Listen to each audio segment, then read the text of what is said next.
Semua kayaknya bakal dilakuin kalau misalnya udah dendam sama orang. Sampai minta bantuan arwah buat ngelakain orang aja kayaknya itu kepikiran gitu buat orang-orang yang punya dendam pribadi. Iya benar-benar. Nah, gue dapet cerita ada orang yang pakai bantuan arwah buat balas dendam sama orang. Berhasil atau enggaknya itu urusan belakangan katanya. Yang penting orang itu kena getahnya lah dalam tanda kutip. Jadi ada cowok namanya Rico, umur 40 tahun. Dia udah nikah 7 tahunan lah sama istrinya tapi gak punya anak Nah, umur istrinya ini 35 tahun, kayak lebih muda 5 tahun daripada Rico. Katanya sih Rico ini mandul, makanya udah nikah lama tapi gak punya anak juga. Awalnya sih istrinya si Rico, namanya Nana, ini nerima gitu kalau suaminya mandul. Sampai Rico pun juga berusaha buat nyari anak angkat atau apa, tapi Nana tetap gak mau. Nana tuh bilang kayak, ya udahlah kalau misalnya kita nggak punya anak juga nggak apa-apa, nggak usah dipaksain, aku tetap sayang sama kamu kok. Intinya pokoknya si Rico ini ngerasa beruntung banget lah punya istri Nana, karena dia mikirnya kalau misal bukan Nana, Rico ya nggak bakalan dapat istri yang bisa nerima dia apa adanya. Sampai pas pernikahan mereka yang ke-5 tahun, si Nana ini pindah kantor. Karena pindah kantor, si Nana ini jadi sibuk banget, jadi suka dinas atau meeting keluar kota gitu. Pokoknya adalah kayak sebulan sekitar 5 hari tuh si Nana pasti keluar kota buat dinas atau meeting. Ya Rico mah support aja terus istrinya, ditambah lagi kan Rico juga kerja, jadi Rico tuh nggak permasalahin sama sekali lah kesibukan istrinya, karena dia juga sibuk, jadi ya udah kita sama-sama cari uang bareng. Nah makin lama Nana kerja di kantor itu, Rico tuh lama-lama jadi kayak ngerasa ada yang aneh gitu dari istrinya. Soalnya awalnya kan gue bilang Nana tuh dinas sebulan sekali. Nah makin kesini sampai 2-3 kali gitu sebulan Nat. Jadi banyak ya? Iya jadi banyak. Ya walau nggak lama sih kayak dinasnya cuma 2-4 hari, cuman intensitasnya tuh makin sering gitu, nggak cuma sebulan sekali. Kalau ditanya Rico kenapa jadi sering dinas atau meeting di luar, si Nana jawabnya ya casual aja gitu, kayak ya emang lagi banyak kerjaan, banyak kerja sama perusahaan di luar kota yang bikin aku harus keluar kota terus. Pokoknya si Nana tuh jawabnya biasa aja, kayak menenangkan suaminya kalau misalnya ya emang gue kerja, aku tenang aja gitu, nggak usah mikir macem-macem. Entah apa yang ada di pikiran Rico saat itu. Ada satu hari pas Nana lagi keluar kota, si Rico ini kayak datang ke kantornya Nana. Nah pas Rico nyampe ke kantornya Nana, Rico ketemu sama pegawainya Nana.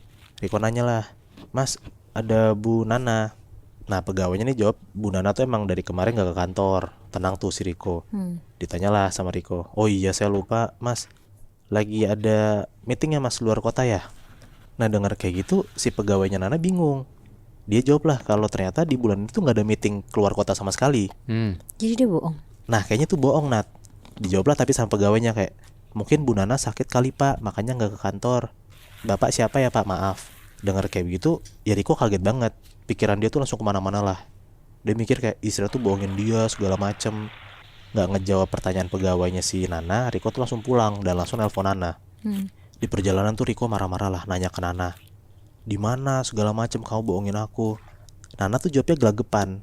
Dia bilang ya dia emang di luar kota lagi meeting, tapi bukan dari kantornya, tapi dari klien luar. Riko yang ngomong kayak, kenapa nggak dari awal ngomong sama klien? Pas ditanya baru bilang, tapi dari kemarin bilangnya dinas kantor. Nana ngeles lah, bilangnya kayak dia lupa karena banyak kerjaan, jadi dia ngomongnya cuma meeting kantor, bukan ada klien di luar. Langsung tuh dimatiin tuh teleponnya sama Riko.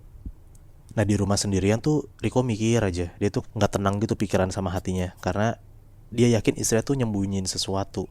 Akhirnya si Riko nih nelpon teman kantornya namanya Bayu. Dia curhat lah ke Bayu kalau misalnya dia ngerasa istri tuh aneh, ngebohongin dia segala macem. Bukannya nenangin, Bayu ini malah nyuruh Riko buat nelpon orang pinter Nat. Kata Bayu biar Nana ini diterawang gitu sebenarnya dia di mana, karena katanya sih orang pinter ini jago banget.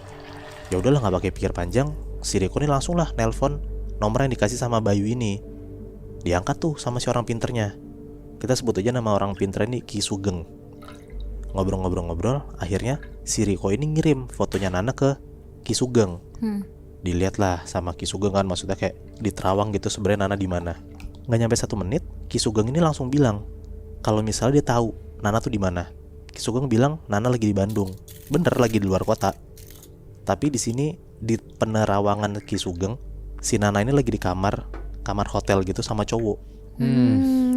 Wah murka banget lah si Riko denger istrinya kayak gitu kan, berarti dibohongin kan selama ini. Riko yakin banget lah akhirnya kalau misalnya Nana tuh selingkuh. Nah nggak puas sama jawaban Ki Sugeng di telepon, si Riko ini langsung mau ngajakin Ki Sugeng ketemu buat bahas lebih jauh lagi tentang hal ini, tentang masalah ini. Dikirimin lah alamat Ki Sugeng dan akhirnya besokan malamnya si Riko ini datang ke rumahnya Ki Sugeng di daerah Kerawang. Besok malamnya pas Nana masih belum pulang, si Riko ini akhirnya ke Kerawang buat nemuin Ki Sugeng. Jam 10-an malam nyampe di sana dia. Nyampe rumah Ki Sugeng nih, dia nanya lah ke Riko. Maksudnya kayak Riko tuh mau ngapain? Kan kemarin udah di Terawang nih, istirahat di mana? Sekarang Riko mau ngapain lagi? Apa yang bisa dibantu sama Ki Sugeng? Riko bilang, gimana pun caranya dia mau nyelakain selingkuhannya si Nana ini. Dengar begitu ya, si Ki Sugeng nanya lagi, make sure gitu beneran gak mau ngelakuin ini gitu, karena kan masih bisa diomongin baik-baik atau apa. Takutnya nyesel gitu Rikonya ngelakuin itu kan. Iya benar. Riko bilang kayak dia udah bulat banget pilihannya buat milih jalan ini karena dia udah sakit hati banget dengar istri selingkuh. Padahal emosi banget ya hitungannya itu ya. Iya, Karena emosi gitu kan. Iya bener Bi.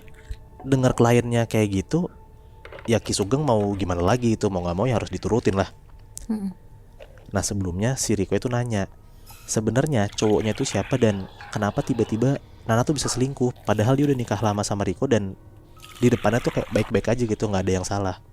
Pas di Terawang, kata Ki Sugeng, cowoknya ini emang ternyata teman kantor barunya Nana. Dan sejujurnya Nana itu mau punya anak Bi, Nat. Karena nggak bisa dapat dari Riko, akhirnya Nana tuh mikir kayak mending dia sama cowok lain. Yang kebetulan juga si Nana kan baru masuk kantor dan euforia banget gitu loh ketemu sama orang baru. Makanya dia berani buat selingkuh karena dia mikir ya suami gue mandul gitu. Sedih banget tuh si Riko dengernya, karena dia pikir kayak depannya Nana tuh terima-terima aja, tapi ternyata Nana tuh malah main belakang. Akhirnya si Ki Sugeng ini bilang kalau dia bisa nyelakain selingkuhannya si Nana dengan cara pakai arwah nenek moyangnya si Ki Sugeng ini. Nah tapi dengan konsekuensi ya Riko harus bawa banyak sesajen dalam tanda kutip buat makanan si arwahnya ini, karena kan kita mau minta tolong sama arwah itu kan. Nah salah satunya sesajen yang dibilang sama Ki Sugeng itu adalah nyawa orok atau bayi yang baru lahir. Nah ternyata Bi, Nat, selingkuhannya si Nana ini, si cowok ini udah punya anak. Udah nikah juga. Umur anak ya belum setahun. Jadi pilihannya adalah ya lu mau gak nyelakain anaknya juga? Ya gak pakai pikir panjang ya si Riko mau lah nyelakain anaknya si selingkuhanin juga kan. Anjrit. Tega banget. Ya karena dia udah sesakit hati itu gitu loh Nat. Iya sih. Ini karena emosi banget sih. Karena emosi banget diseranglah nih si anak dan selingkuhannya si Nana ini. Sebut aja nama cowoknya Ferry ya, selingkuhannya si Nana ini. Setelah ngelewatin beberapa ritual, akhirnya si arwah ini keluar Bi, Nat, dari belakang Ki Sugeng. Akhirnya tuh Riko ngeliat gitu arwah sosok ini tuh adalah cewek hitam, matanya merah, giginya tuh bertaring panjang gitu. Pokoknya serem banget lah bentukan si arwah ini nih. Nah pas si Riko ini ngeliat arwahnya keluar dari belakang badannya Ki Sugeng, tiba-tiba si Riko ini pingsan. Dan pandangannya si Riko tuh langsung berubah Bi, Nat. Dia tuh melek dan dia tuh ngerasa kayak dia itu masuk ke arwahnya si cewek ini. Jadi kayak pandangannya si Riko ini ya pandangan si sosok cewek ini gitu, nangkep maksud gua. Iya. Dan dia bisa ngelihat jelas banget, dia ngelihat kayak badannya dia sendiri, dia bisa ngelihat Ki Sugeng sendiri. Dan pas lagi terbang nih sosok ini, dia tuh bisa ngelihat juga Nana dan Ferry lagi ada di satu kamar. Dari dalam sosok arwah ini, Riko ngeliat lah pas si Ferry sama Nana tuh lagi tiduran berdua di hotel. Dan tiba-tiba banget si Ferry ini pas lagi mereka berdua lagi tidur nih, si Ferry langsung tiba-tiba teriak kencang banget Bi, Nat. Ferry tuh langsung keangkat gitu badannya kayak terbang gitu sambil muntah darah. Nah si sosok inilah yang lagi narik Ferry sampai kaku sampai terbang. Nana cuma bisa nangis dan teriak doang ngeliat Ferry kayak gitu. Gak ada 1 menit Bi, Nat. Seketika Ferry tuh langsung jatuh ke kasur lagi. Badan dia kaku. Dan dari semua lubang-lubangnya badannya Ferry tuh keluar darah. Dari pori-porinya, dari matanya, dari hidungnya, dari mulutnya. Pokoknya tuh semua tuh ngeluarin darah gitu loh. Shit. Dan seketika si Riko tuh langsung bangun dari pingsannya. Di situ tuh Ki Sugeng langsung ngomong kalau anaknya si Ferry itu udah meninggal. Caranya gimana? Nah gue gak tahu caranya gimana. Pokoknya mungkin kayaknya emang dikirim satu lagi kali gitu, Nat, arwah yang emang buat ngurusin si anaknya gitu, buat tumbalnya. Dan si Ferry-nya ini udah lemes banget, gak berdaya, karena setengah nyawanya dia udah dimakan sama sosok arwah cewek ini. Nah si Riko denger itu bener-bener seneng banget lah. Dia puas banget, akhirnya dia bisa ngebales dendamnya ke selingkuhannya si Nana ini. Dan singkat cerita, sampai di Jakarta, Riko langsung ceraiin si Nana. Dan dia ngaku kalau sebenarnya yang nyelakain si Ferry itu ya Riko sendiri. Oh gila.